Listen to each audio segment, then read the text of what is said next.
Frank Betcher, the author of How I Raised Myself from Failure to Success in Selling, listed enthusiasm as the first of his 13 success objectives, and his enthusiasm became one of his most powerful assets as he learned to use the great self-motivator to be enthusiastic, act enthusiastic.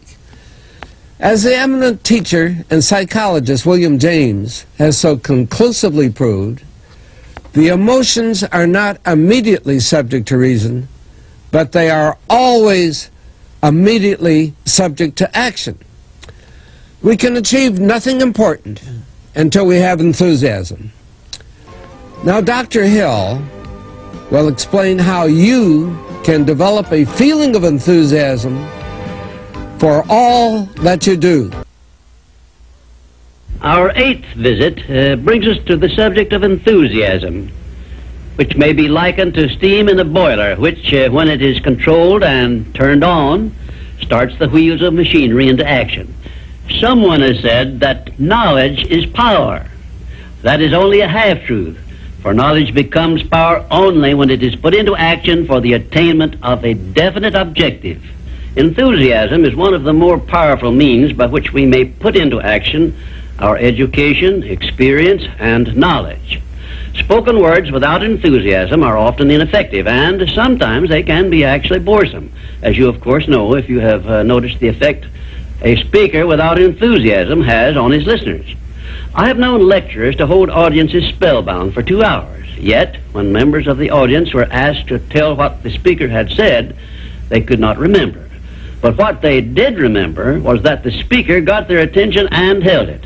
And now let me explain why enthusiasm has such a powerful impact upon the minds of those who come under its influence. To begin with, I believe you'll be interested in knowing that your brain and every other person's brain is both a broadcasting station and a receiving station, which sends out thought vibrations and picks up those sent out by other people.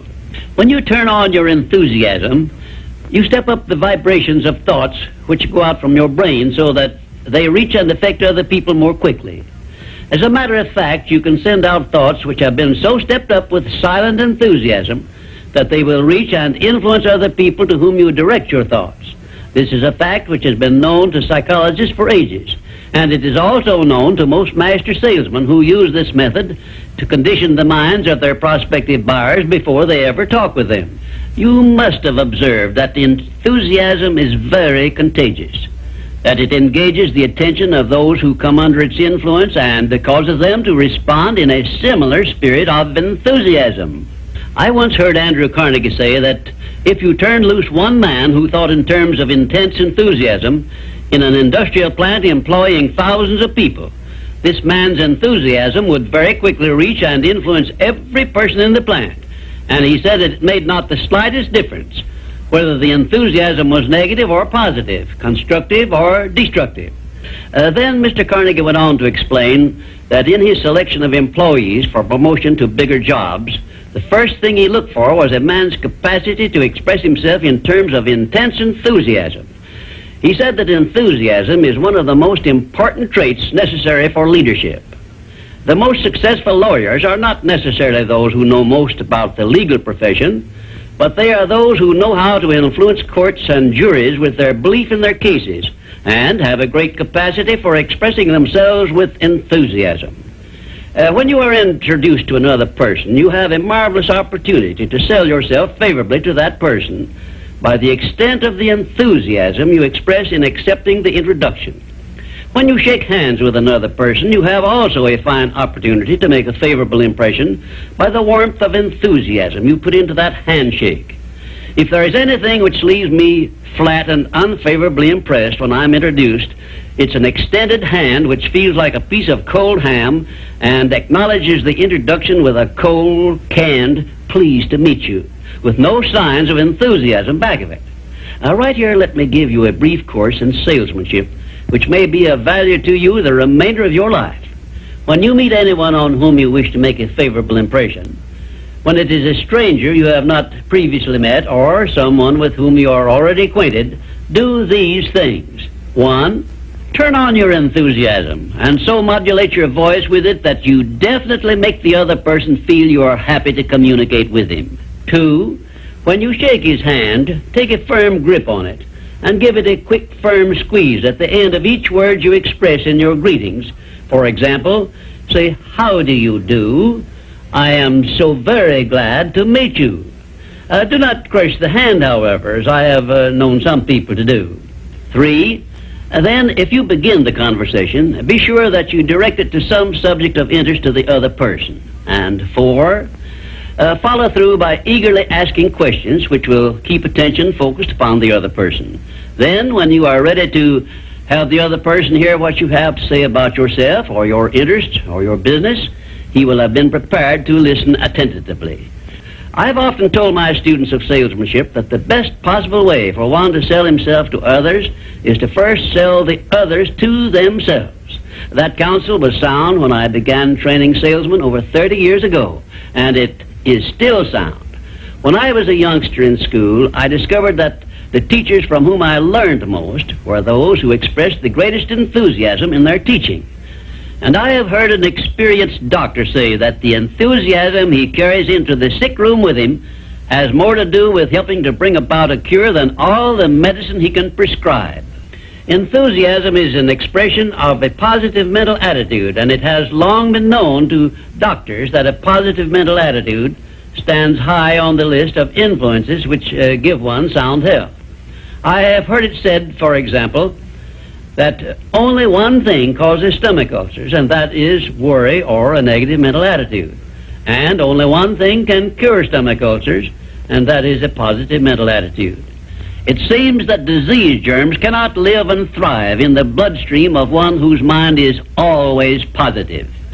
I have still another very important observation concerning the power of enthusiasm, which I wish to give you. I have observed that prayers expressed with intense enthusiasm bring much quicker and more satisfactory results. Now, you can try this for yourself and be convinced. I began experimenting with this idea many years ago, and from my experiences, I gathered the information which caused me to change my method of prayer entirely.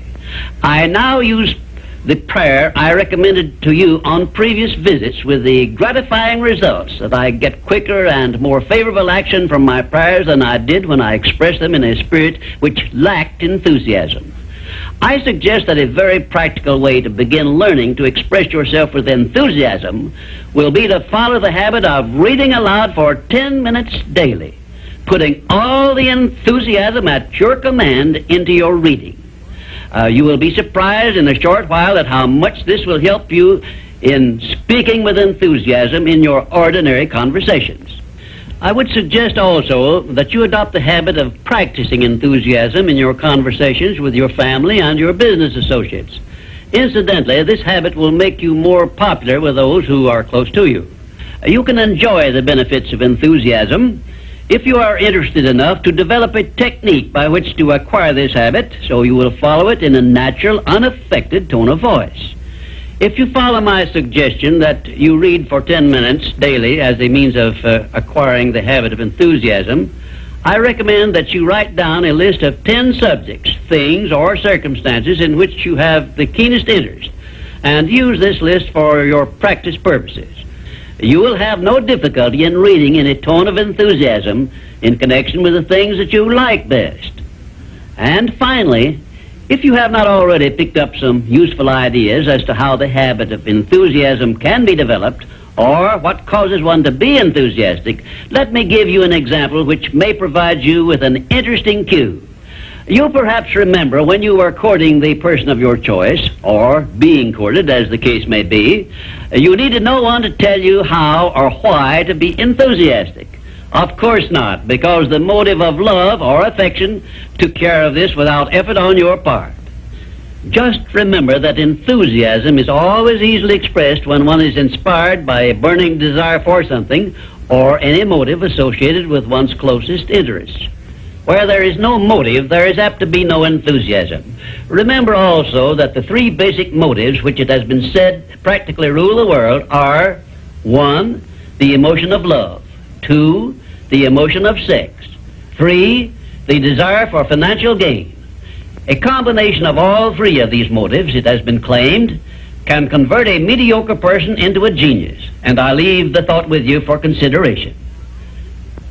And now, until our next visit, I ask that you try the habit of moving with enthusiasm in all of your daily work and see how much better you will feel.